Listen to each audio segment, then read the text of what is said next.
Canadians are so brainwashed. We'll take a look at a few clips here. Look at the title of this one.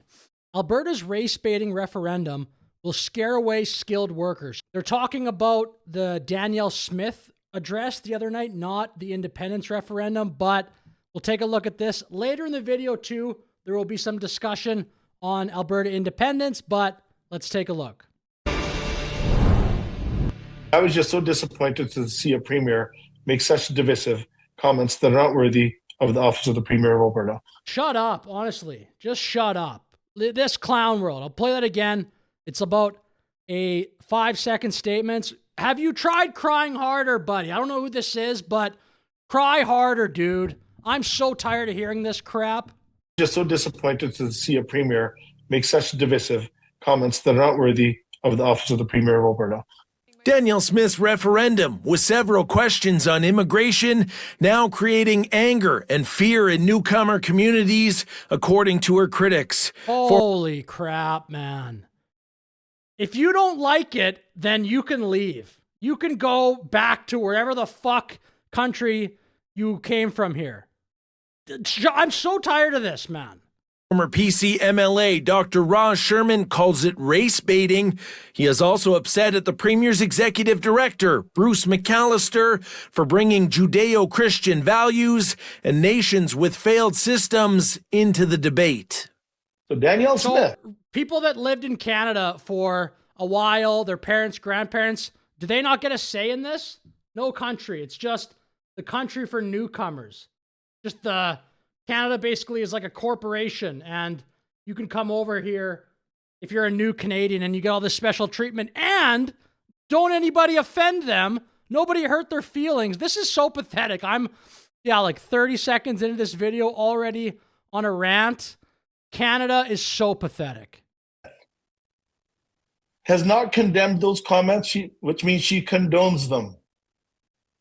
Has she really moved on from the lakes of fire? You know, that's why I think we need a change in leadership in this province. Sherman, an ER doctor, moved to Canada from India as a child. He believes an immigration referendum will hurt Alberta's efforts to attract and retain skilled workers, including health professionals. The leader of the NDP agrees. Naheed Nenshi. I don't care that he came from India. I don't give a shit. Just come to Canada if you want. Be normal. Don't be a pathetic leftist like this. And then obviously, there are too many newcomers. There's too many immigrants. That's just a fact. He spent the weekend at Ramadan events in Calgary. 3 different sets of professionals asked me if it was time for their families to leave Alberta. One was a doctor. And she said, in addition to the healthcare system, I'm not comfortable that my kids are safe here anymore. Is that Danielle Smith's goal? Is that what she really wants? Shut up, man. This is so bad. We can't even talk in Canada. If so, she should just come out and tell us. But Smith insists Albertans are very concerned about recent rates of newcomers approved by former Prime Minister Justin Trudeau. We want to have... No, have you been to the doctor lately? Every time I've gone in the last 2 years, it's a nightmare. It takes forever to get in. Some exceptions, fine, but you want to go to a walk-in doctor? It'll be 3 hours. You're behind people. I'm not kidding. This happened last time that don't speak English. Don't even have Google Translate out. What are we doing? And then I got to wait. It was more than 3 hours. I just eventually said, screw it. I'm not going to go. This has gone on long enough. Somebody has to say something.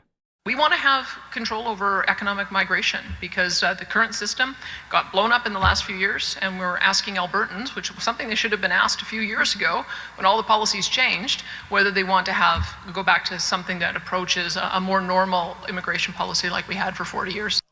Yeah, and now these other guys in this video are calling this race baiting and all this crap. I'm so tired of this, man. More Canadians have to complain. And honestly, fuck this guy. Fuck you, man. Who are you to be saying that stuff? Blown up in the last few years, and we're asking Albertans, which was something they should have been asked a few years ago when all the policies changed, whether they want to go back to something that approaches a more normal immigration policy like we had for 40 years. The Premier acknowledges her immigration policies may be challenged in court, a fight she's willing to have. If there is any kind of constitutional discussion, I guess we can battle it out in the courts, but it's already been well established in Quebec since 1991 that they do have the right to do it, and we do too. MLAs are back in the legislature Tuesday for the first time since before Christmas. Budget day is Thursday, but there is zero doubt that separation and Smith's referendum questions will be hot topics inside the House. Shauna Man, Mattles. it really does piss me off. I'm actually emotional when I watch that video. Apparently, there's no discussion. There's no debate. The Alberta legislature. The question is, or the resistance is racism. You're racist. This is racist. This is hateful. By like that Nenshi and that other guy that was talking that came from India. So no discussion. Just if you're somebody that's been in Canada for a while, maybe you're right of center politically or just centrist politically, shut up, you racist. Here's another video. It says both sides on Alberta's separation movement unhappy with the province. That's the title of this video. I will not react to this entire video. Well, protesters took to the Alberta legislature Saturday to demonstrate against what they call a provincial government that is pushing Alberta separation through its fall referendum plan. As CTV's Connor Hogg found out, the organizers of Alberta's separation petition are also unhappy with the direction the province is taking. Despite frigid temperatures Saturday, hundreds took to the legislature steps to protest what they call a government pushing Alberta separation forward. Smith talks about a sovereign Alberta within a Canada, but, you know, she's waffling. We want our lives to stay the way they are. Our kids and our grandkids. Yeah. We're solid Canadian citizens. Canadian.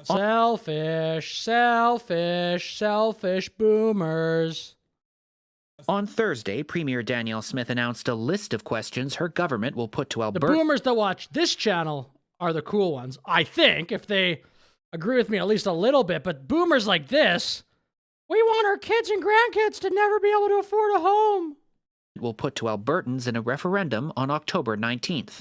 She says it's possible more could be added to the list, referencing the citizen referendum questions about Alberta staying or leaving Canada, as well as coal mining in the Rocky Mountains. Nobody's congratulating her for, giving Albertans this wonderful opportunity to speak to all of these issues. People are angry on both sides of the issue. Stay Free Alberta is the group advocating. Jeff Rath, shout out to Jeff Rath. I hope he does more interviews in the next few weeks. I love watching those interviews. For the province to separate from Canada. They say Smith is attempting to distract and diminish the group's work. They see their proposal as too important to be just one of a list. Our question has to be a standalone question. You can't muddy our question up with 9 questions. One of their canvassing locations isn't in Canada. Very fair. I also covered it a little bit. The guy that came to Mitch's store, there's a video of it. Actually, I'll put it in right here. A bullet, a message for the man leading Alberta's referendum petition. In Bonnyville, this man walks into Mitch Sylvester's store, delivers it, and leaves. Staff say he showed the bullet and said, "This is for Mitch." Mitch Sylvester is the man behind the petition campaign to trigger a referendum on Alberta leaving Canada. RCMP have identified the suspect and the investigation is ongoing. Disagree with the petition, argue it, vote, protest. But threatening fellow Albertans for taking part in democracy is completely unacceptable. Hands a bullet to the person and says, "This is for Mitch." Unbelievable. That guy is a massive scumbag. I think that guy should be in prison for 10 years for doing that. If I could have my say, I'd say, okay, 10 years, you're in prison. Think about how dumb that was. Event for Albertans vacationing in Arizona was held in the Grand Canyon State Saturday. Elections Alberta confirms this is allowed as long as it's Canadians who are both canvassing and signing. It shows that our canvassers are creative. They're having fun with this. That's what freedom's all about. Go ahead, but it's absolutely ludicrous. I just wish that there'd be more emphasis on the Forever Canada petition. The Forever Canadian petition, which was certified by Elections Alberta last year. Okay, final video I'll play here in my video. It's called "How Do Canadians Feel About Alberta Separation?" It's only about, I think, 45 seconds. Yeah. A survey by Angus Reid is providing a little insight as to how the rest of Canada feels about the Alberta separation debate. The survey shows if it were possible, 79% of Canadians would block Alberta separating. While Canadians don't have a vote, a constitutional amendment for provincial separation would need the approval of at least 7 provinces representing 50% of Canada's population. Canadians are so brainwashed. Quarter of Canadians believe Alberta's provincial economy would improve with separation. Are you kidding me? A quarter, and 61% think the Alberta economy would worsen. Go back to Economics 101. Do you think Alberta's economy would be worse by not having Ottawa choking it? Apparently, 61% of people think it would get worse in that circumstance. This is crazy. This is just a brainwashed population that will do whatever the television tells them to. There are not nearly enough right-wing voices in Canada to push against media propaganda in this country. It's insane. Mark Carney's going to be the leader for the next 20 years, and the Liberal government might win the next 10 elections. I'm not even kidding. This is such a brainwashed population. Canadians believe Alberta's provincial economy would improve with separation. 61% say it would have a negative impact. Nearly half of respondents. Not having to deal with people like Stephen Guilbeault and that'll actually make your economy worse. It's good to have to deal with people like Stephen Guilbeault. Half of respondents also believe the United States would use economic or political means to compel Alberta to join the U.S. Of course. The elbows up crowd, you knew that was coming. The survey is accurate to 3 percentage points 19 times. So I'll finish my video there. That was a frustrating video to make. I just don't think things are going to change. Holy crap. Anyway, with that said, thanks for watching. Like and subscribe. Have a great day.